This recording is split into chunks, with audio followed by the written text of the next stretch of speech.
깨지지 않는 강철 독해, 깨어나는 따뜻한 지성, 엄브로크니처입니다. 자, 오늘은 모의고사를 앞두고 모의고사가 끝난 다음에 해야 되는 일들에 대해서 이야기해 보도록 하겠습니다. 자, 우선 세 가지의 질문을 던져볼게요. 첫 번째, 모의고사는 왜 토요일날 보는 것일까요? 두 번째, 독해 파트 정리는 특별히 어떻게 해야 될까요? 세 번째, 도대체 나는 왜 이런가? 자, 첫 번째 질문에 대한 답입니다. 모의고사는 토요일날 보죠.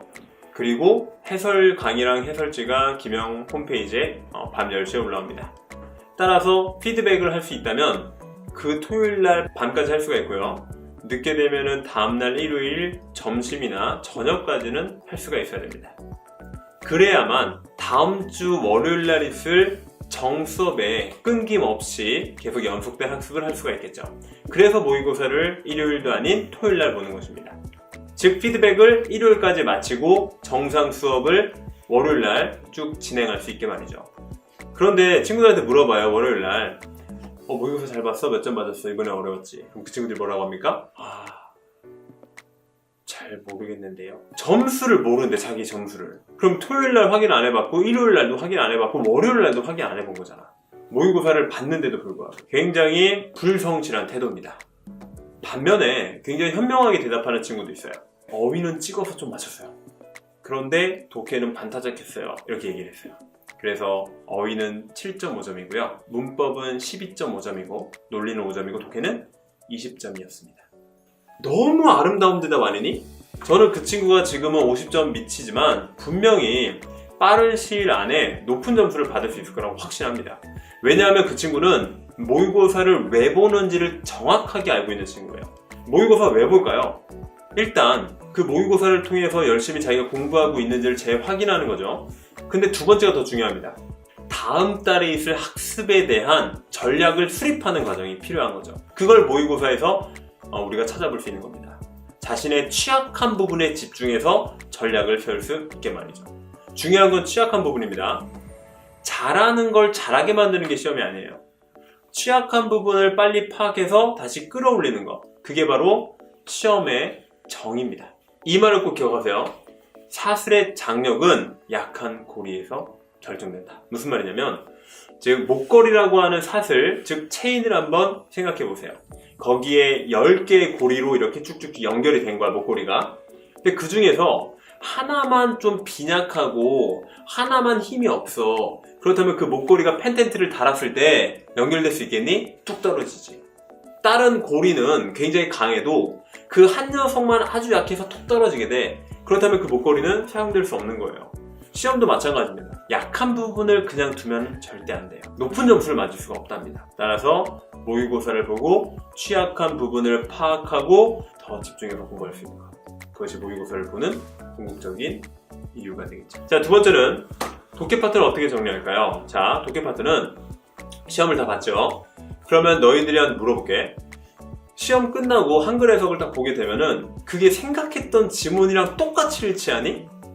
아닌 경우가 상당히 많을 겁니다. 이런 내용이었어? 근데 내가 맞췄어? 이런 경우가 많을 거예요. 왜냐하면 그 각박한 시험 고사장에서는 비슷한 단어 나오면 찍거나 아니면 명확한 오답부터 제껴 나가니까 바로 정답을 고를 수가 있었던 거예요. 즉 내용을 깊게 이해하고 주제까지 파악한 다음에 문제를 푸는 경우 많을 거라고 생각하지 않습니다. 따라서 내가 고사장에서 이해했던 내용과 한글 해석의 내용이 정확히 맞는지 꼭 확인해 봐야 됩니다. 그러면서 한 문장 한 문장 1대1로 매칭해 보면서 문장 구조 분석 당연히 하셔야 되겠죠. 자, 그러면서 또 챙겨야 될 건 뭐겠습니까? 제가 그렇게 강조하는 단어. 독해 단어를 여러분들이 갖고 있는 단어장에 셀프로 기입을 해가지고 온전하게 자기 걸로 만들어야 되는 과정까지 반드시 필요합니다.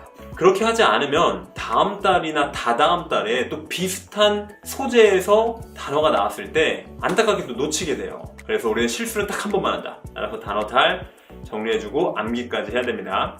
자, 그리고 김영 홈페이지에 10시에 이제 해설 강의까지 올라오는데 해설 강의는 다 볼 필요는 없어요.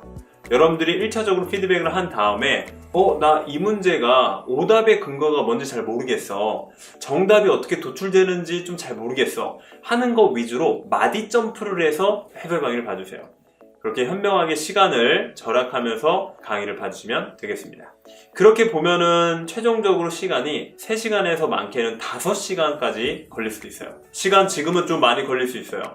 하지만 여러분들이 이제 방법에 대해서, 정리하는 방법에 대해서 점점 익숙해지면은 시간은 2시간에서 3시간으로 줄어들게 됩니다. 그러니 꼭 계속 지속해줘야 됩니다. 자, 마지막 3번째. 도대체 나는 왜 이럴까? 왜 시험을 보면은 좌절하는 친구들이 굉장히 많아요. 눈앞에 점수만 보고 또 이 점수야. 저도 역시 상담을 하면서 이제 학생들의 문제점과 학생들의 어떤 그런 마음을 많이 알게 되는데 한 친구는 또 울고 갔어. 시험 못 봤다고. 좀 많이 안타까웠어요. 아마 그 친구가 가장 걱정하는 건 점수가 오르지 않을 거에 대한 어떤 불안, 그리고 최종적으로 자신이 이렇게 하다가는 합격하지 못할 거라고 하는 또 그렇지만 걱정과 불안, 그런 게 있지 않을까 싶어요.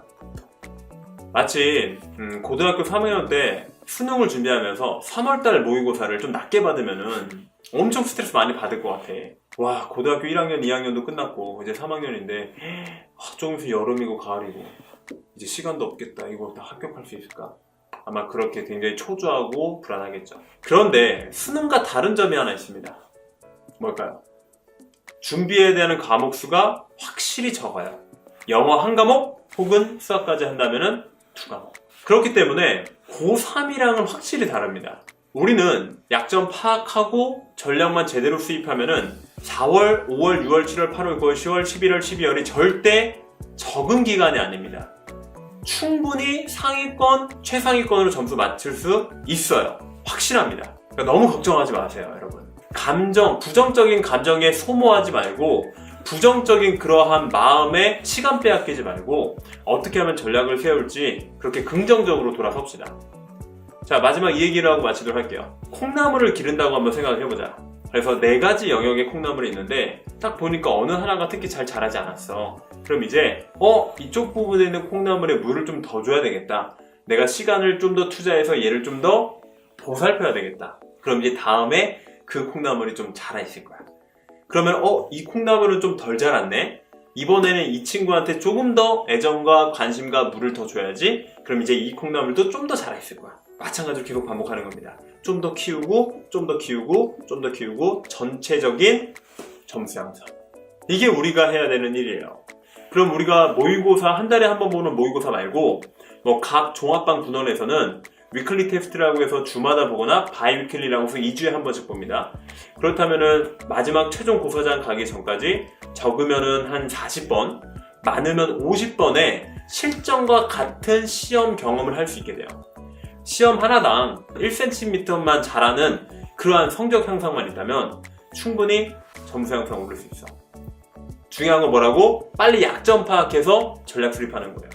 그러니까 부정적인 감정에 소모당하지 말고 마음 아파하지 말고 우리 긍정적으로 그렇게 준비하면서 꼭 원하는 대학교에 갑시다. 철인 여러분, 이 철샘을 읽고 따르는 여러분 충분히 잘 될 겁니다. 걱정하지 마세요. 그런 의미에서 오늘 저녁은 콩나물 국밥으로 결정해야 되겠네요. 오늘은 여기까지입니다.